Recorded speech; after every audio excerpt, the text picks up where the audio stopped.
கடை வச்சு கொடுத்துருப்போம்டா. ஏதோ நம்ம கடையில தானே நீ இருக்கேன்னு சொல்லி நானும் பேசாம இருந்துட்டேன்.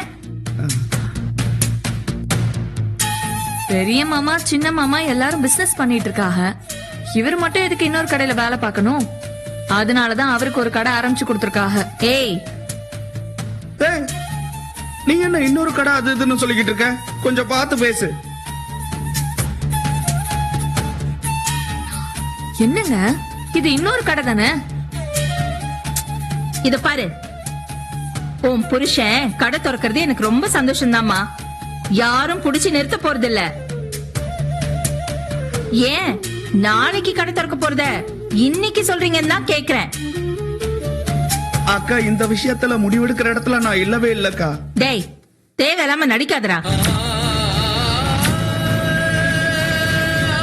நான் சொல்றத கேளுக்கா, எனக்கு எதுவும் தெரியாது, நம்பு.